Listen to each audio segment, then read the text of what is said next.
dan ibu jamaah salat zuhur Masjid Raya Darussalam yang berbahagia,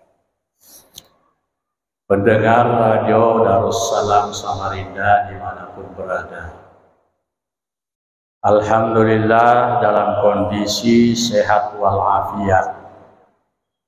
Hari ini kita sedang menunggu waktu memasuki bulan Ramadan. Apakah besok atau lusa, kita tunggu pengumumannya malam ini. Mudah-mudahan besok, mudah-mudahan. Karena itu saya ingin mengawali ceramah tausiah pada siang hari ini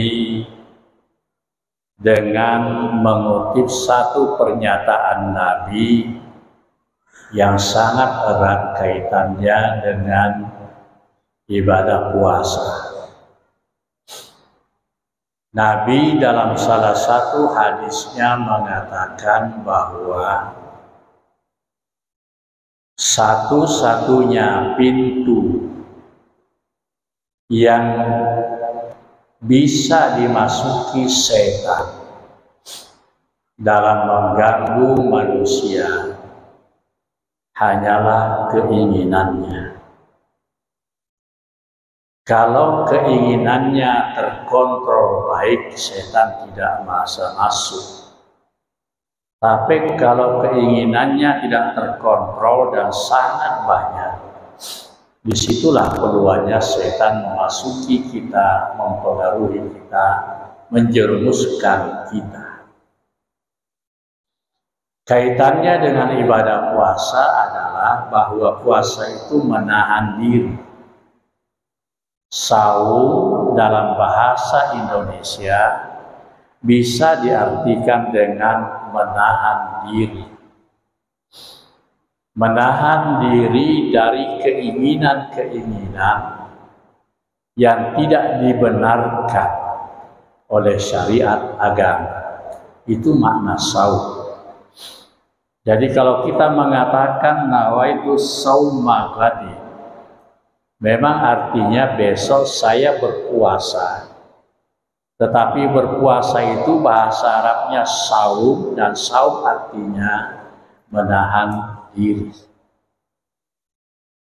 Karena itu sangat berat, sangat banyak kaitannya dengan keinginan manusia.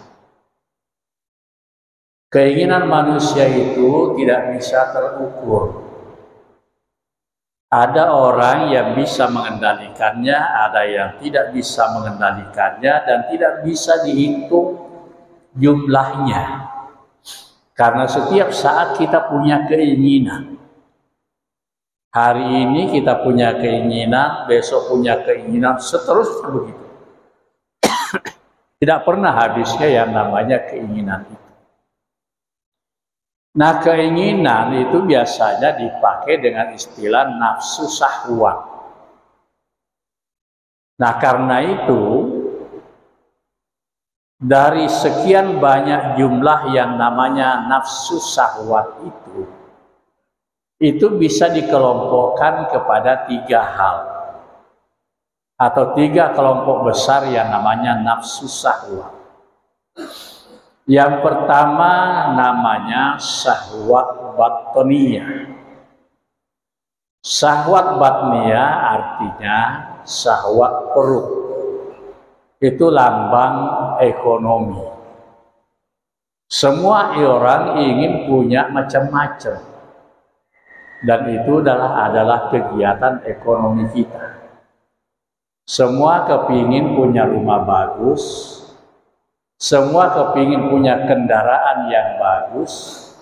Semua kepingin punya jabatan yang bagus. Semua kepingin punya pasangan hidup yang bagus. Dan seterusnya. Itu namanya syahwat batniyah. Karena itulah maka di dalam berpuasa kita tidak boleh makan pada waktu tertentu dan tidak boleh minum. Dan kalau toh sampai pada waktunya kita berbuka puasa, tantangan keinginannya itu sangat besar. Satu hari tidak makan, begitu berbuka mau makan macam-macam. Itu juga latihan. Kenapa? Karena makan kekenyangan itu makruh. Makan yang tidak halal membatalkan puasa, merusak nilai puasa. Subhat merusak nilai puasa. Sehingga makanan pun kita kontrol.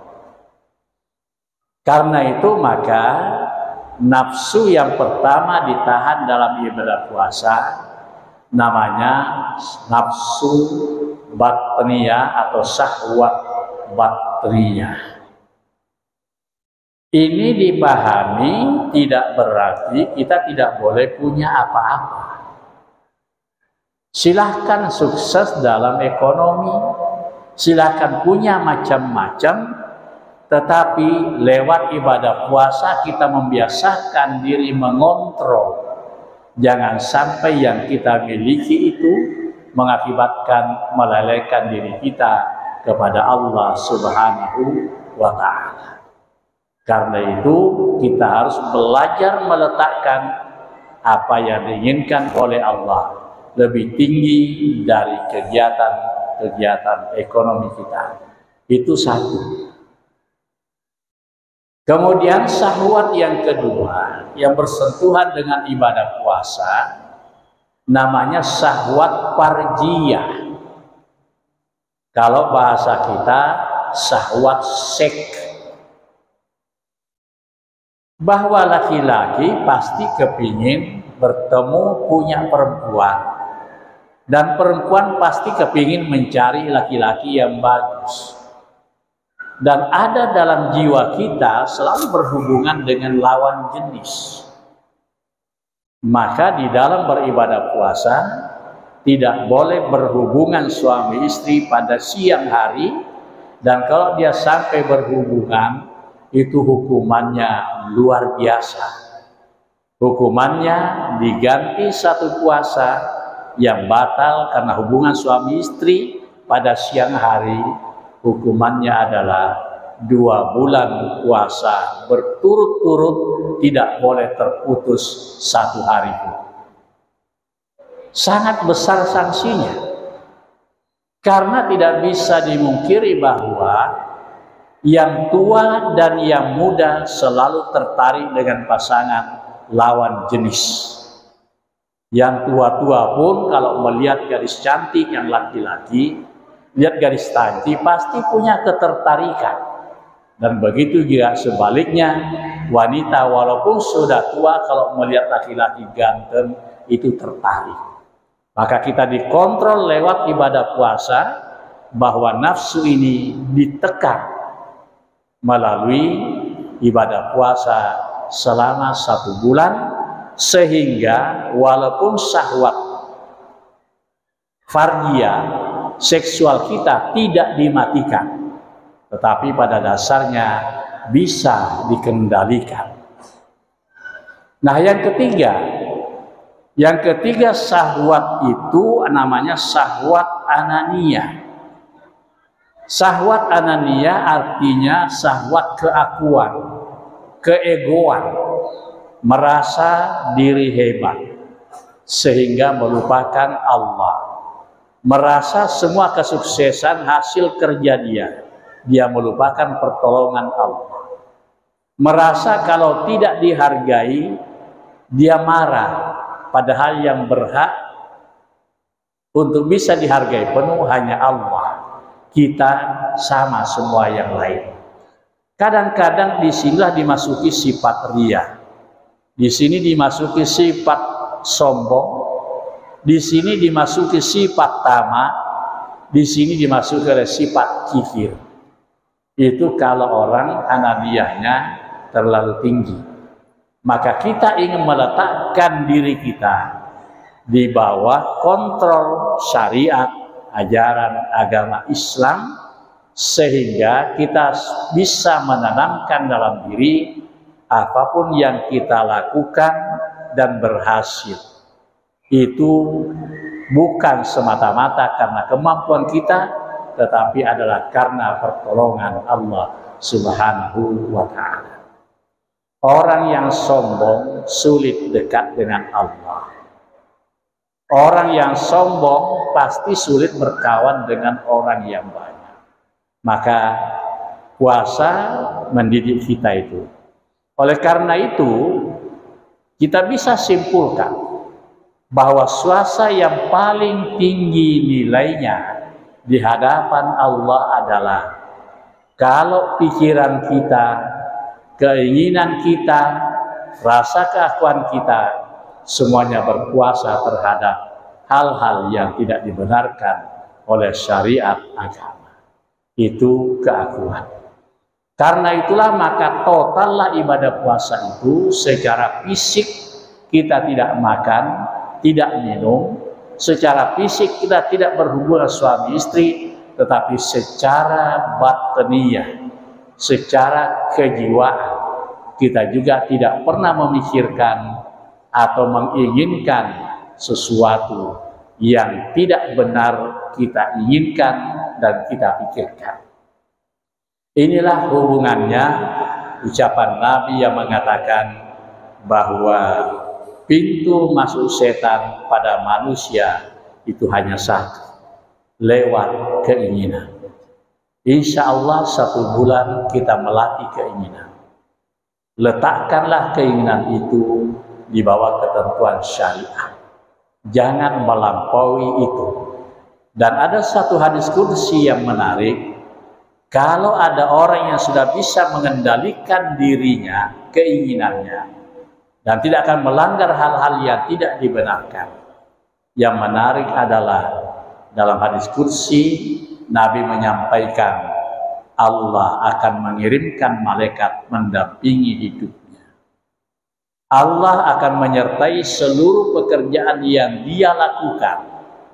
Dan Allah memberikan jaminan kebahagiaan dengan kecukupan rezeki yang berupa material dan kecukupan rezeki yang berupa spiritual sesuai dengan kebijakan Allah Subhanahu wa Ta'ala. Kiranya hanya ini yang saya sampaikan pada siang hari ini.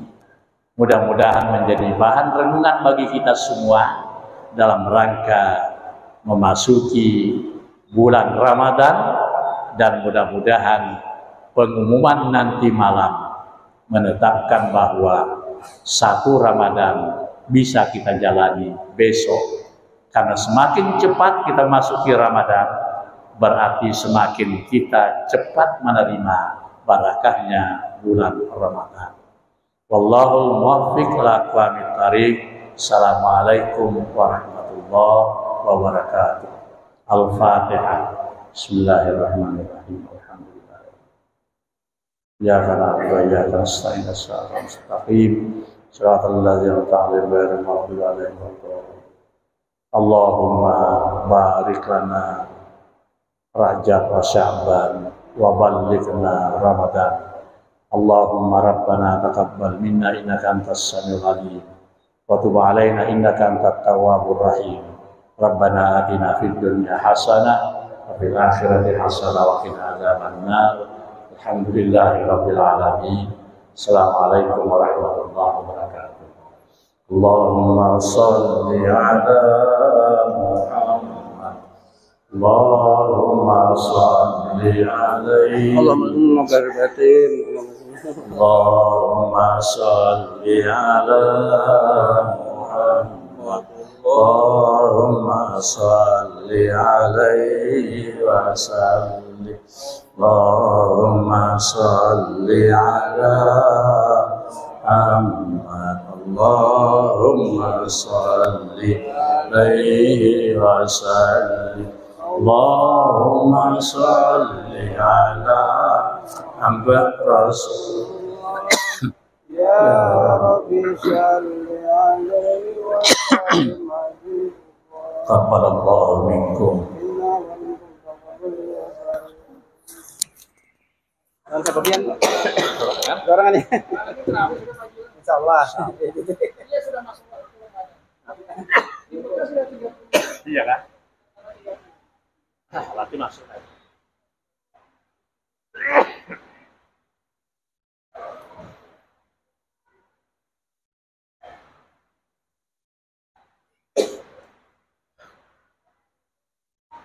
Satunya dua kan?